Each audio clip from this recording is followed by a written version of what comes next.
बिस्मिल्लाहिर्रहमानिर्रहीम जी dear students, आज हमारा जो टॉपिक है वो उसी का जो प्रीवियसली हमारे बहुत सारे लेक्चर 2-3 लेक्चर इसके पास हो चुके हैं। इंटीग्रेटेड सर्किट के बारे में हम डिस्कस कर चुके हैं। इसकी मज़ीद फर्दर हम डिस्कशन करेंगे। ये तमाम चीज़ें जो है हमने लास्ट लेक्चर में डिस्कस की थी कि ये बेसिक ऑपरेशन कैरेक्टरिस्टिक्स और पैरामीटर्स क्या होते हैं। ये तमाम चीज़ें हम डिस्कस कर चुके हैं कि इनके लॉजिक लेवल्स क्या होते हैं, नॉइज़ इम्यूनिटीज़ की कैरेक्टरिस्टिक्स क्या होती हैं। ये तमाम चीज़ें हम डिस्कस कर चुके हैं। एनी हाउ, आज हमारा जो टॉपिक होगा वो हमारा पावर डिसिपेशन में हमने डिस्कस कर लिया है। आज जो हमारा टॉपिक होगा वो पावर प्रोपगेशन डिले से होगा। I think if you comment कि हमारा टॉपिक जो है इधर से स्टार्ट होगा।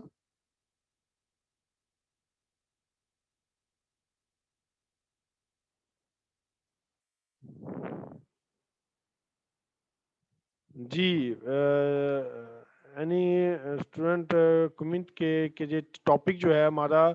जी ओके, ठीक है, thank you so much.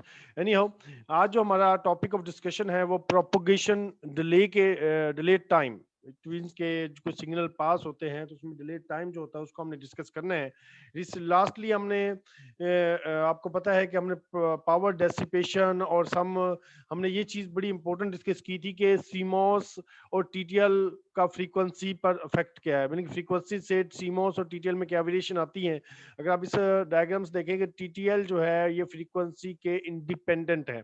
It means कि टीटीएल फ्रीक्वेंसी पर, मीन के जो पल्स फ्रीक्वेंसी है उस पर डिपेंड नहीं कर रही, जबकि सीमॉस जो है वो उस पर डिपेंड कर रही है, उसका लीनियर रिलेशनशिप है। एनी हाउ, आज जो हमारा टॉपिक है वो प्रोपगेशन डिले के बारे में है। When signal passes, it means propagate through a logic circuit, it always experiences a time delay. A change in output level always occurs a short called propagation delay. ये propagation delay का term जो है ये it is not new for you. आपको पता है कि हमने फर्स्ट चैप्टर में इस या सेकंड चैप्टर में इसको डिटेल से डिस्कस किया था लास्ट सेमेस्टर में भी। ठीक है, तो इसमें उम्मीद है कि ये चीज़ें आपने बेसिक कॉन्सेप्ट तो आपको क्लियर होगा कि प्रोपगेशन डिले क्या होता है। तो इसमें यही इसमें है कि जब सिग्नल किसी लॉजिक सर्किट से पास होते हैं तो डेफिनेट बात है कुछ ना कुछ आउटपुट डिले जो है वो बिल्ट होता है, पैदा होता है। Change in output level always occurs A short time called the propagation delay time later than the change in input level cause it. Okay, जब इनपुट ट्रेवल करती है उसके बाद जब आउटपुट आती है तो उसमें जो चेंज आता है that is called the propagation delay time. जैसे इसकी दो टाइप है, हमने पढ़ा था TPHL, propagation high level delay time जो है, the time between A designated point on the input pulse and the corresponding point on the output pulse when the output is changing from high to low। मैंने कि जब change हो रही हो high से लो की तरफ। इसी तरह TPLH क्या है, time between a assigned point on the input pulse and the corresponding point on the output pulse when the output is changing from low to high. जब मेरे को लो टू हाई पर से चेंज हो, डिले हो, उसको हम TPLH कहते हैं, और जब हाई टू लो हो तो TPHL कहते हैं। anyhow the propagation delay time are, जैसे इसमें देखें कि ये जैसे ये टीपी यानी कि ये हाई से लो से हाई की तरफ जा रहा है तो ये TPLH हो गया। ठीक है, और इधर से हाई से लो की तरफ आएगा तो TPHL हो जाएगा। तो ये प्रोपगेशन डिले, ये तमाम चीजें आप प्रीवियस टर्म में डिस्कस कर चुके हैं, इसमें कोई इतनी इंपॉर्टेंट पॉइंट नहीं है। The propagation delay time of gate limit the frequency at which it can be operated. That is important point. Propagation delay time of a gate limit the frequency at which it can be operated. The greater the propagation delay time, the lower the frequency. It means कि जितना delay time ज्यादा होगा frequency उतनी ही क्या होगी, delay time जितना ज्यादा होगा फ्रीक्वेंसी द लो, फ्रीक्वेंसी उतनी जो है वो कम होती जाएगी। आपको पता है कि टाइम पीरियड और फ्रीक्वेंसी आपस में क्या है, इनवर्सली प्रोपोर्शन है। टाइम पीरियड और फ्रीक्वेंसी के आपस में इनवर्सली प्रोपोर्शन है। अगर टाइम डिले बढ़ेगा तो फ्रीक्वेंसी कम होगी, टाइम डिले कम होगा तो फ्रीक्वेंसी क्या होगी, वो बढ़नी शुरू होगी। Thus a higher speed circuit is one that has smaller propagation delay. यानी कि एक सर्किट आपने डिजाइन किया, वो सिग्नल को फास्टली प्रोसेस करता है, तो इट मींस के उसकी फ्रीक्वेंसी ज्यादा होगी। एक फ्रीक्वेंसी ज्यादा होने का मतलब है कि उसमें टाइम डिले, उस सर्किट का टाइम डिले जो है वो कम है। अगर वो आपको सिग्नल आउटपुट जो है वो लेट मिल रहे हैं, इसका मतलब उसका टाइम डिले कम ज्यादा है और फ्रीक्वेंसी क्या होगी, वो कम हो जाएगी। जैसे एक gate with delay of 3 nanosecond, एक गेट है जिसका डिले 3 नैनो सेकंड है, इज फास्टर, उस वो उसमें जो प्रोसेस होगा ना आउटपुट का, वो फास्ट होगा कंपेयर टू 10 नैनो सेकंड। यानी कि दो सर्किट हैं, एक का टाइम डिले 3 नैनो सेकंड है, एक का टाइम डिले 10 नैनो सेकंड है, तो अब इन दोनों में से फास्ट कौन सा होगा? तो फास्ट वो होगा जिसका टाइम डिले कम हो। तो 3 नैनो सेकंड जो है इसका टाइम डिले कम है, इट मींस कि ये फास्टली प्रोसेस होगा इसमें डाटा, जबकि जिसका टाइम डिले ज्यादा होगा उसका डाटा जो है फास्टली प्रोसेस नहीं होगा। तो ये काफी इंपॉर्टेंट पॉइंट था कि फ्रीक्वेंसी चेंज होता है, टाइम डिले से फ्रीक्वेंसी चेंज भी होता है, आउटपुट में जो फ्रीक्वेंसी हो रही है वो उस पर भी इफेक्ट कर रहा होता है। ये जस्ट टाइम डिले के बारे में था, ये हमने डिस्कस कर लिया। नेक्स्ट जो पॉइंट है लोडिंग एंड फैन आउट, ये दो टर्म हैं जो आप सिस्टम के अंदर या इलेक्ट्रॉनिक्स की टर्मिनोलॉजी के अंदर बहुत ज्यादा यूज किए जाते हैं, लोडिंग एंड फैन आउट। अब ये दोनों टर्म को समझना इंतहाई जरूरी है। देखिए क्या है, when the output of the logic gate is connected to one और more inputs of the gates. देखिए एक सर्किट है, सर्किट में दो गेट होते हैं, एक ड्राइविंग गेट होता है, एक ड्राइविंग गेट। जैसे आप, मैं आपको इसको समझाने से पहले आपके सर्किट की तरफ आता हूँ। आपके हर घर में अमूमन होता है एम्पलीफायर, जिसके साउंड सिस्टम कहते हैं, एम्पलीफायर होता है, उसके साथ एक डेक वगैरह या स्पीकर होते हैं। अब साउंड सिस्टम जो है ना, ये एम्पलीफायर इसको कहते हैं ड्राइविंग गेट, क्योंकि ये आपकी साउंड को, जो आपके सिग्नल को प्रोसेस करता है, तो इसको कहेंगे ड्राइविंग गेट है, ये आपका ड्राइविंग डिवाइस है। उसके बाद इसके क्रॉस जो लोड लग रहा है, अब लोड आपने, आपका लोड क्या होगा, स्पीकर है। अब स्पीकर जो अटैच हो रहे हैं वो लोडिंग गेट्स कहलाएंगे, लोड कहलाएगा। तो वो कहेंगे when the output of logic gate is connected to one और more input of the other gates, a load on the driving gate is created. देखिए ये ड्राइविंग गेट है, इसके क्रॉस आपने 2 3 4 जितने भी आपने गेट लगा दिए हैं, आपको पता है ये नैंड गेट ही है। नेगेटिव और गेट जो होता है ये नैंड गेट होता है, ये आपने कंफ्यूज नहीं होना। तो ये 3 नैंड गेट लगाए हैं, तो इसके बिना इट मींस के इसके क्रॉस आपने लोड बढ़ा दिया। अब कह रहे there is a limit in the to the number of load gate input that a given gate can drive. अब इसकी लिमिट भी होती है कि एक ड्राइविंग गेट के क्रॉस कितना लोड दिया जा सकता है। कि आपके पास एम्पलीफायर है, उसके क्रॉस कितने स्पीकर आप लगा सकते हैं, 2 3 4, तो उस लिहाज से उसका लोड है। कह रहे this limit is called the fan out. एक तो ना लोड, कि आपके पास एम्पलीफायर है, एम्पलीफायर के क्रॉस जो स्पीकर लगता है उसको हम लोड कह दें। अब उस स्पीकर के क्रॉस मैक्सिमम कितना लोड अप्लाई किया जा सकता है, उस एम्पलीफायर को कितना लोड दिया जा सकता है, that is called the fan out. ये एक जनरल कॉन्सेप्ट है कि फैन आउट क्या है कि एक सिस्टम कितना बर्दाश्त कर सकता है load, that is called the fan out. इसको दूसरे लफ्ज में अगर मैं यूं कहूं कि टॉलरेंस होती है, ये उस डिवाइस की, उस एम्पलीफायर की, उस सिस्टम की टॉलरेंस को फैन आउट कहते हैं, कि वो कितनी टॉलरेंस उसमें है, वो कितना लोड बर्दाश्त कर सकता है। हर चीज, जैसे इंसान की भी टॉलरेंस होती है, बर्दाश्त होती है, एक हर सिस्टम, हर कोई चीज ना कोई एक, जैसे एक गधा गाड़ी होती है तो उसकी भी एक टॉलरेंस है, आप कितना लोड इस पर बर्दाश्त कर सकते हैं, दे सकते हैं। वरना वो फिर आपको पता है कि रोड्स के ऊपर बेचारा टांगे खड़ी करके उठा होता है। तो ये सिचुएशन जो है ना, ये जब आप उसकी फैन आउट से ओवर ओवर होते हैं, तो एक लिमिट होती है जब जहां तक उस पर आप लोड डाल सकते हैं। Fan out is expressed as a unit of load, one gate input represent unit load. जैसे ये है कि ये 1 गेट है, 1 लोड हो गया, ये 2 लोड हो गया, या 3 लोड हो गया, तो ये इसमें मेन कंसेप्ट है। तो आई होप कि ये दो टर्मिनोलॉजीज आपको समझ आ गई होंगी, loading and fan out. Loading, दोबारा इसको सम अप कर देता हूं कि लोडिंग क्या कहते हैं कि आपने एक, आपके पास एक एम्पलीफायर है, एक यूनिट है, एक ड्राइविंग गेट है, उसके क्रॉस जो आप लगा रहे हैं वो लोड कहलाता है। अच्छा, ये तो हो गया सिंपल लोड। अब उसके बाद उस ड्राइविंग गेट की कोई लिमिट है कि उसके क्रॉस कितना लोड दिया लगाया जा सकता है, वो कितना लोड टोलरेट कर सकता है, that is called the fan out. I hope कि आपको ये चीज समझ आ गई होगी। आगे नेक्स्ट, ये तो एक सिंपल कंसेप्ट हो गया कि लोड और लोडिंग और फैन आउट क्या होता है। अगला जो पॉइंट है अगला जो पॉइंट है इसमें कि सीमोस लोडिंग क्या, अब दो तरह की है ना, अब हमने पढ़ ली जनरल के लोडिंग क्या होती है और उसके बाद फैन आउट क्या होता है। अब हमने इसको with respect to our ICs discuss करना है कि सीमोस की लोडिंग क्या होगी और टीटीएल की लोडिंग क्या होगी। देखते हैं। Loading in CMOS differ from the TTL, कह रहे कि टीटीएल के मुकाबले में सीमोस की लोडिंग क्या है वो हम टीटीएल आगे डिस्कस करेंगे, लेकिन सीमोस की बात करते हैं। CMOS logic represent predominantly capacitive load to the driving gate. अब देखें, ये आपका ये सीमोस का ड्राइविंग गेट है, ये आपका अगला है।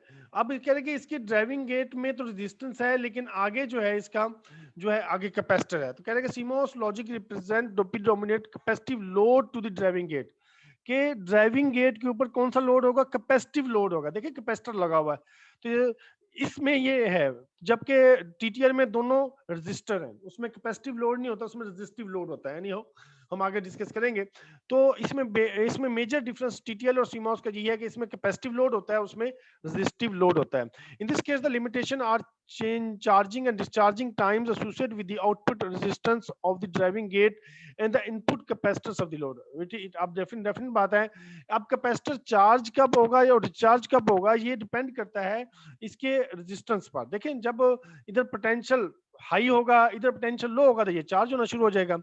जब ये इधर पोटेंशियल लो, जैसे इधर देखा पोटेंशियल लो हो गया इधर, तो इधर जब पोटेंशियल लो होगा तो ये डिस्चार्ज होना शुरू होगा। तो जो जो जिस साइड में पोटेंशियल ज्यादा होगा, करंट उधर से दूसरी तरफ फ्लो करना शुरू कर देगा। ये कॉमन कंसेप्ट है। When the output of the driving gate is high, the input capacitance of the load charging, जब लो होगा तो वो डिस्चार्जिंग की तरफ चला जाएगा। तो ये एक जनरल कंसेप्ट है। When more load gates inputs are added to the driving gate, the total capacitance increases because the input capacitance effectively appear in parallel.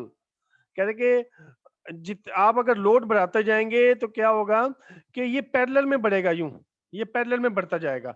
Parallel में बढ़ेगा तो डेफिनेट बात है उसका कैपेसिटेंस भी बढ़ती जाएगी, storing capability. This increase the capacitance, increasing the charging and discharging times, and reduce the maximum frequency at which the gate can be operated.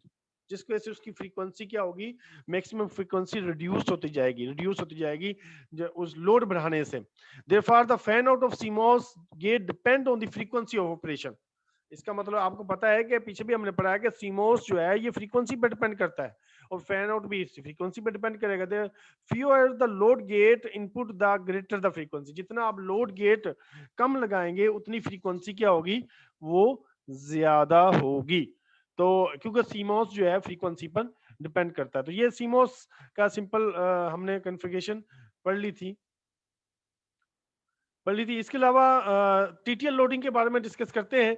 TTL driving gate source current to a load input to high state and sink current from the load gate to the low state. देखें, अब इसमें हमने अभी बात की कि जो CMOS जो है वो उसमें जो लोडिंग गेट है वो कैपेसिटिव गेट है, जबकि इसमें लोडिंग गेट क्या रेजिस्टिव गेट है। ठीक है, अब इसमें जो करंट फ्लो हो रहा है, जब जब इधर हाई पोटेंशियल होगा तो करंट का फ्लो जो है आई एच क्या लिखा हुआ है इसको, उसने इनपुट हाई स्टेट, आई से इनपुट एच से हाई, इनपुट हाई स्टेट ये मूव टूवर्ड्स डाउनवर्ड होगा। जब ये लो हो ये हाई हो जाए तो फिर वो उल्ट उसका करंट सिंकिंग की तरफ चला जाएगा। The current sourcing and current sinking are listed where the resistor represent the internal input and output resistance of the gate for two condition. अब इसमें मजीद मैकेनिज्म, ये तो जस्ट एक जनरल टॉक हुई है कि आपने ड्राइविंग गेट के साथ जस्ट एक लोड लगाया। अब इधर नंबर ऑफ लोड लगा रहे हैं। A more load gates are connected in driving gate, the load on the driving gate increases. Total source current increases with each load. क्या होगा, सोर्स करंट बढ़ता जाएगा। सोर्स करंट बढ़ेगा तो क्या होगा, डेफिनेट बात है इस पॉइंट पर डेसिपेशन क्या होगी, बढ़ती जाएगी। तो total source current increases with each load gate input to the input that is added. As this current increases, the internal voltage drop of the driving gate increases and causing the output VOH is decreased. Definite बात है, load बढ़ता जाएगा, इधर source current बढ़ता जाएगा, तो जिसकी वजह से आउटपुट वोल्टेज जो होंगे ना वो वो कम होते जाएंगे।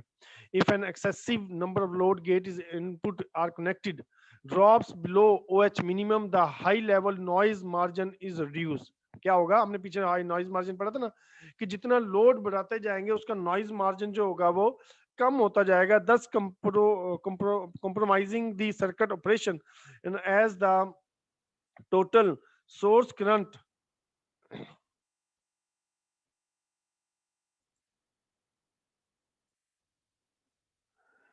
thus the compressing the circuit operation also as the total source current increases the power dissipation of the driving gate is increasing.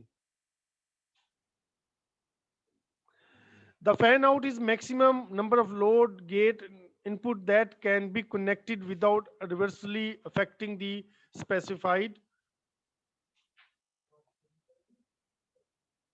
Ji dear students, हम बात कर रहे थे कि अब इसके क्रॉस क्या किया, ड्राइविंग गेट के क्रॉस आपने लोड बढ़ा दिया। As more load gates are connected to the driving gate the load on the driving gate increases, the total source current increase with each load input that is added, and as this current increases the internal voltage drop of the driving increases causing the V out decreases। Definite बात है कि जब load बढ़ता जाएगा तो अब current increase होगा, current increase होगा तो डेफिनेट बात है कि इधर डेसिपेशन बढ़ती जाएगी और आउटपुट आपके पास वो कम होती जाएगी। जितना आप लोड बढ़ाते जाएंगे उतनी उसकी आउटपुट क्या होगी, वो डिक्रीज होती जाएगी। Also the total source current increases the power dissipation of driving gate increases. देखिए इसके क्रॉस जो पावर डेसिपेशन होगी वो इंक्रीज होती जाएगी उसके क्रॉस, लोड के क्रॉस। आगे मजीद इसमें डिस्कस करते हैं कि the fan out is the maximum number of load. अब अभी हमने बात की लोड की, अब फैन आउट की बात की थी। फैन आउट हमने पीछे डिस्कस किया कि फैन आउट क्या होता है कि आप उस ड्राइविंग गेट के पास मैक्सिमम लोड कितना अटैच कर सकते हैं, that is called the fan out. The number of load gate input that can connected without adversely affected the specified operation characteristics of the gate। For example, TTL has fan out of 20 unit। The total sink current also increase with each load gate input that is added। उस लिहाज से उसका current भी increase हो जाएगा। As this current increases the internal voltage drop of the driving gate increases cause VOL increases। If the excessive number of load are added, यानी कि जितना आप डिफाइन किया कि इतना ही लोड लगाना है, अब इससे ज्यादा बढ़ाएंगे तो डेफिनेट बात है कि नॉइज क्या होगा, लेवल जो है वो रिड्यूस होना शुरू हो जाएगा और वो बर्निंग की तरफ या कुछ और कॉम्प्लेक्स की तरफ चला जाएगा। In TTL the current sinking capability is the limiting factor in the determine the fan out. मैंने कि करंट सिंकिंग कैपेबिलिटी जो है इसका एक लिमिटेशन है इस TTL की। आगे ये तो एक सिंपल हमने बात की कि TTL लोड और फैन आउट क्या होता है और TTL और CMOS के लिहाज से हमने इसको डिस्कस किया। आगे नेक्स्ट एक जनरल टॉक है, CMOS सर्किट क्या होता है और TTL सर्किट क्या होता है। पहले हम CMOS सर्किट की बात करते हैं। CMOS क्या होता है? CMOS एब्रिएशन, CMOS stands for complementary metal oxide semiconductor। C mean complementary, M mean metal, O mean oxide, S mean semiconductor. तो क्या इसकी एब्रिएशन बन गया, एब्रीविएशन कि complementary metal oxide semiconductor. The term complementary refers to use of two types of transistor. के complementary का मतलब इसमें दो टाइप ऑफ ट्रांजिस्टर यूज किए जाते हैं। एक एन चैनल है, दैट इज वेरी, आपको याद हो कि हमने जब सर्किट एंड डिवाइसेस पढ़ी थी हमने इनकी कुछ टाइप पढ़ी थी सीमोस की। तो अगर किसी को कंफ्यूजन हो तो वो बेसिक स्ट्रक्चर को समझने के लिए आप इसके जो प्रीवियस हमने पढ़ा था फ्लाइट की सर्किट एंड डिवाइसेस, उसको आप रिव्यू कर सकते हैं। कह रहे कि इसमें एक चैनल होता है एन चैनल और दूसरा चैनल जो होता है वो पी चैनल, मॉसफिट कहते हैं, मॉसफिल। तो एक एन चैनल होता है, एक पी चैनल होता है। ये क्या होता है हम इसको नेक्स्ट देखते हैं। मॉसफिट की बेसिक डायग्राम ये है, इसका बेसिक सिंबल जो है ये है कि इसमें एक गेट होता है, ये गेट है, ये ड्रेन होता है और इधर एक सोर्स होता है। यानी कि इसके तीन टर्मिनल होते हैं। एक टर्मिनल जो सेंटर वाला होता है उसको गेट कहते हैं, जो नीचे वाला होता है उसको सोर्स कहते हैं और जो ऊपर होता है उसको हम ड्रेन का नाम देते हैं। ये चीजें इसमें लिखी हुई है। Metal oxide semiconductor field transistor MOSFET कहते हैं are the active switching element in CMOS circuit. These devices differ greatly in construction and internal separation from bipolar junction transistor. हमने प्रीवियसली सेमेस्टर में पढ़ा था कि बाइपोलर जंक्शन ट्रांजिस्टर क्या होते हैं, जिनको आप उसको रिव्यू कर सकते हैं previous flight circuit and devices की फ्लाइट की बुक से. But the switching action is basically the same, they function ideally as open or close. कहते कि बेसिक ऑपरेशन टीटीएल और सीमोस का डिफरेंट है, कंस्ट्रक्शन डिफरेंट है, लेकिन इसकी स्विचिंग एक्शन जो है, मैंने कि स्विचिंग एक्शन आपको पता है कि हमने पढ़ा था कि transistor bipolar transistor as a switch भी काम करता है. इसी तरह सीमोस भी एज ए स्विच भी काम करता है, ऑन ऑफ की तरह भी काम करता है. इनका ऑपरेशन डिफरेंट है, लेकिन इसका कंस्ट्रक्शन, इसकी स्ट्रक्चर जो है वो सॉरी बात कर रहे थे कि टीटीएल की और सीमोस का स्विचिंग सर्किट सेम है, लेकिन इसकी कंस्ट्रक्शन डिफरेंट है. Simple for both N channel P channel हम आगे देखेंगे. As indicated the three terminal of the MOSFET, एक इसमें एक को ड्रेन कहते हैं, एक गेट, ड्रेन और source. When the gate voltage of the N channel is more positive, करके एन चैनल के अगर गेट वोल्टेज जो है अगर मोर पॉजिटिव होंगे, then the source of MOSFET is on. फिर सोर्स क्या होगा, वो ऑन होगा. इट मींस कि वो एक्टिव हो जाएगा. दूसरे लफ्जों में ये सैचुरेशन में चले जाएगा. Is on saturation and there is ideally a close switch between a drain and the source. फिर क्या होगा कि आइडियली क्या होगा कि ये ड्रेन और सोर्स के दरमियान जो है ये क्लोज स्विच की तरह काम करेगा. When the gate source voltage zero, जब जीरो होंगे तो ये as a cut off region में चला जाएगा. तो फिर ये as a cut off region की वजह से इस ऑफ सिचुएशन में चला जाएगा. मीनिंग ऑन, इसमें ऑन में चला जाएगा, इसमें ऑफ सिचुएशन में चला जाएगा. There is ideally open switch between the drain and the source. जैसे इसमें देखें, ये देख सिंपल, मैंने अभी आपको अर्ज किया कि ये गेट है, ये ड्रेन है, ये सोर्स है. अच्छा, एन चैनल की पहचान ये है कि इसका ये एरो से पहचाना जाएगा. अगर एरो इनवर्ड है तो इट मींस कि ये एन चैनल है. अगर ये एरो आउटवर्ड है तो ये जो होगा वो पी चैनल होगा. तो ये एन चैनल है. टर्मिनल सेम होंगे. एन चैनल की जस्ट पहचान ये है कि इन एरो पर डिपेंड करता है कि एरो इनवर्ड है या एरो आउटवर्ड है. अब देखें ऑफ स्विच में कब सर्किट ये होगा. ऑफ स्विच में ये होगा कि जब गेट वोल्टेज जो होंगे वो जीरो होंगे. तो फिर गेट वोल्टेज जीरो होने की वजह से क्या होगा कि फिर ये सर्किट जो है ये आपका एज ए ऑफ स्विच की तरह काम करेगा, जैसे ये मेंशन किया. जब गेट वोल्टेज में हाई होंगे तो उसको सूरत में ये as a open on switch की तरह काम करेगा. तो यही इसकी प्रॉपर्टी सेम है एज टीटीएल. टीटीएल में भी हमने बात की थी कि ये कट ऑफ और जब सैचुरेशन में जाता है तो ये सैचुरेशन में जाएगा तो एज ए ऑन स्विच, और जब कट ऑफ में जाएगा तो एज ए ओपन स्विच की तरह काम करेगा और ऑफ स्विच की तरह काम करेगा. तो ये आपने प्रीवियसली भी डिस्कस की थी. दिस ऑपरेशन इज, अब ये जो हमने पीछे डिस्कस किया है ये एन चैनल है. अब ये जो है ये पी चैनल है. अब पी चैनल में देख सकते हैं सेम सर्किट वही है, वही कॉन्फ़िगरेशन है. डिफरेंस क्या है, जस्ट एरो का, कि इधर एरो आउटवर्ड है और इधर एरो इनवर्ड है. आई होप कि ये चीज आपको समझ आ गई होगी. बाकी कॉन्फ़िगरेशन देखें कि जब जीरो होगा तो ये ऑन होगा, उसका उल्ट हो जाएगा ना. इधर जीरो पर क्या हो रहा है, ऑफ. मैंने कि जब लो वोल्टेज गेट को है तो ये ऑफ हो रहा है. इधर लो वोल्टेज होंगे तो इधर क्या होगा, ऑन हो जाएगा, और जब हाई होंगे तो ये ऑफ हो जाएगा. तो ये इसका मेन मैकेनिज्म है. ठीक है. मजीद इसमें ये उम्मीद है कि आपको ये चीजें, आपको तमाम चीजें समझ आ चुकी होंगी. अभी हम इधर तक ही इसको रखते हैं. इसमें किसी को कोई क्वेश्चन हो तो पहले हम इस क्वेश्चन को ट्रीट कर लेते हैं.